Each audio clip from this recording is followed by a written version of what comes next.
everyone, my name is Julie. This is Keep Calm with Books and Coffee, and today I'm going to be doing my first haul of 2023. And it's much larger than I anticipated.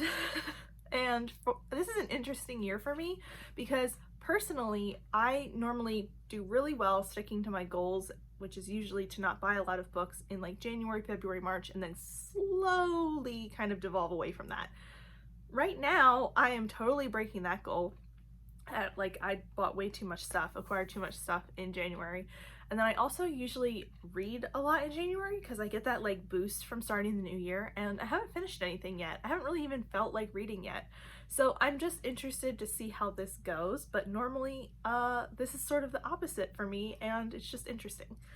Anyway, I'm gonna jump right into the books that I picked up at the end of 2022. I have a few holdovers from the end of the year here, and I'm gonna start with Only When It's Us, which is by Chloe Liesel, and this is a Bergman Brothers book. The Bergman Brothers series is one I've been wanting to try since I heard about it. It just sounds really interesting. It's about a family of brothers and kind of the romance for each one of these brothers. So in this one, the main female character asks the main male character for notes, and I forget why this sort of sets off a rivalry between them, but it sounds really interesting, and it sounds sort of like it's going to be enemies to lovers, and I don't know what the main conflict is here. They just seem to not like one another, so I don't know if it's Grumpy Sunshine or what, but this whole series sounded really interesting when I heard about it, and I read The Mistletoe Motive by this author at the end of last year. So when I realized they were the same author, I went in and picked this up, but I really had no memory of what this series is about, other than this first book is the one that I start with. So I will have to read it and tell you more about what I think, but yeah, this just sounded like a really cute romance, and I loved Mistletoe Motive so much that I definitely wanted to try this. Then we have The Spare Man by Mary Robinette Kowal. I picked this up for two reasons. The first is that Kowal reads the October Day series, and I have been enjoying that so much that I wanted to pick up one of her books as well, and I saw that my local indie had this available in stock, so I picked this up. The other one then, the other reason was that this sounds right up my street. We're following a young heiress in space as she gets pulled into a murder investigation, which sounds enough like Gail Carriger for me to give this a shot. So I am interested in this. It sounds fun. It sounds a little quirky, but I'm really interested to try this out. Next, I picked up Discount Armageddon by Sean McGuire. I read a bunch of Sean McGuire last year in the October Day series, and I want to branch out and try more of her books. So I picked this up, and in this we're following a family that hunts. They don't hunt, they study different cryptids and paranormal creatures and try and protect humans from the creatures, and also the creatures from the humans is what it sounds like. And I believe we follow a bunch of different main characters throughout the series, but this sounds really interesting and I want to give it a try. This is a long series, but it sounds cool. Sounds like something I might like. Then the last one that I have from 2022 is By the Book by Jasmine Guillory, and this I picked up when I went to a new bookstore in my area that I wanted to try out, and this sounded really cute. In this, we're following a young woman who works at a publishing industry, and she is one of the only Black people in her publishing house. So she is feeling like she has to prove herself quite often due to this, and she decides to kind of take on the job of going to investigate a recluse author that is living in California when they're in New York, and she kind of goes to see where this guy is, why he hasn't turned in his manuscript, and things go from there is what I understand. It sounds really interesting, and I wanted to pick it up. Plus it's in this like nice paperback format. Like it's a pretty, I don't know if you can tell, like this is a standard mass market. It's a tall, skinny book. So I liked the premise and the format. Then we move into the things that I picked up so far in 2023. The first is Ithaca by Clear North. I told myself if I didn't get this book for Christmas, I was gonna get it for myself. So I did that. In this, we are following Penelope, who is Odysseus's wife. And when Odysseus and the crew of his ship go to war, Penelope is left to defend their homeland and also like protect everyone there. And this is the story of how she does it. I have really been interested in so many of these like Greek retellings from women's point of view. that have come out recently, and this is the second one I've picked up. I also have Circe. I haven't read either one of them yet, but I am so excited for these. They sound so good, and I've heard really good things about Circe, and I haven't heard of anyone reading this yet, but I am excited for it. It sounds really, really interesting. Next up, I also have Daughter of the Moon Goddess by Su Lin Tan, and this is one that I've heard a lot of mixed things about actually, but it sounds really interesting and the cover is beautiful, so I picked this up secondhand off of Pango actually. And this follows a young woman who is forced to flee and leave her mother behind when she is discovered because she's in hiding, and then she has the chance to train alongside the Emperor's son, I believe, and she is trying to return to help her mom.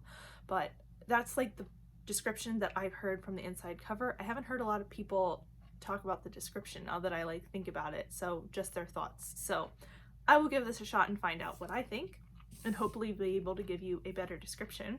Hello friends, so this is me from the future realizing that I forgot to include 2 books in my haul, and also wanting to mention a quick thing. So I have several books to mention and talk to you about that are HarperCollins titles, but I am going to create a video once the strike is over at HarperCollins to talk about those books. I have books to haul and books to recap and all of that stuff. It's basically going to all come out in a HarperCollins video at some point once the strike is over. If you want to check out the information about the HarperCollins strike, I will link that down below. But basically, the HarperCollins union is asking reviewers and readers not to talk about the books even if you read them, because they're trying to fight for better wages for HarperCollins employees, as well as better diversity programs and several other very reasonable requests, but HarperCollins will not come to the table. So I will include that information down below, but just so you know, there are things missing here and in my wrap-ups that will be featured later. Anyway, I wanted to talk about the 2 books in the October Day series that I forgot to include somehow in this haul. The first was a gift from a friend, which I appreciated so much. It was so exciting to get this, and it was that little extra push that I needed to get through both of these at the end of the year. So I picked this up in the new year from my local indie, but like I said, this was a gift. These are the 2 most recent additions to the October Day series, and I have been reading this all year, all last year, and I absolutely love it to pieces. I've talked about this series so many times, but I'm going to try to recap it as best I can. In this, we're following Toby, who is a changeling. She is part of the fairy realm, and she is a knight there, which means something in fairy, and she's also a private investigator in the human realm. So when the immortal fae come across a problem that just puzzles their little heads, and they don't know how to approach a crime scene, they call Toby, because Toby might actually have a chance in solving it in a reasonable time. And I love her to bits. This has been such a fun series. I love it to pieces, like I said, and I'm so excited to have the final, not final, but most recent installments in physical copy so I can read the novellas in the back. Then the last novel I have here is The Right Sort of Man, a Mystery by Alison Montclair, and in this we are following 2 women in the aftermath of World War II. They're setting up sort of a dating agency. They're taking like personal ads from people and setting up couples. So they're having a promising start, and then their latest client is murdered, and the man arrested is the person that they set her up with. But I believe that they don't believe this is true, so they sort of try and figure out what's going on. It sounds like a cozy mystery series, but I'm not 100% sure that's what it is. This was recommended to me by one of the owners of my indie bookstore, basically because she had read a book further in the series and loved it, and I said I like to start at the beginning, so she told me what the first book was. So it sounds really interesting. I'm hoping this will be better than the Beekeeper book, the Sherlock Holmes retelling that I read that reminds me of this. But I've been wanting to try one of these like women's point of view historical cozy mystery series. There's a couple out there that I've had my eye on. So I'm gonna try this and I'm very excited for it. Then the last thing I have here is Hollow by Shannon Waters, Brandon Boyer White, and Bernice Nell. And this is right up my alley because I love the short story Sleepy Hollow. I loved the show Sleepy Hollow so much. Well, I loved seasons 1 and 2. If you have thoughts on seasons 1 and 2 of Sleepy Hollow, I would love to chat about it. There is no season 3. Season 3 is dead to me. But I would I would love to talk about Sleepy Hollow. I can't find anyone who watched and loved that show as much as I did. Anyway, this is about a modern day Sleepy Hollow where Izzy Crane and her family move back to the town, back to Sleepy Hollow, of course, and they run into a bunch of, she runs into a bunch of people who are like descendants from the original people that were involved in that story, like Katrina Von Tassel and stuff like that. If you know the story, I think you'll recognize most of the names on the back of this. But the three friends that they like become a friend group see the horsemen one night, and they are trying to figure out what is going on and if it's real. And this is such a short graphic novel, but I picked this up basically because Sharon Waters was on the front, and she is the creator, one of the creators behind Lumberjanes that I enjoyed so much. But this looks so fun, and I'm just going to show you like the first pages.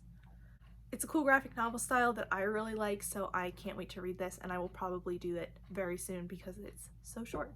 But those are all the books that I picked up in the end of December of 2022 and the start of 2023. I'm hoping this won't be a trend for the year.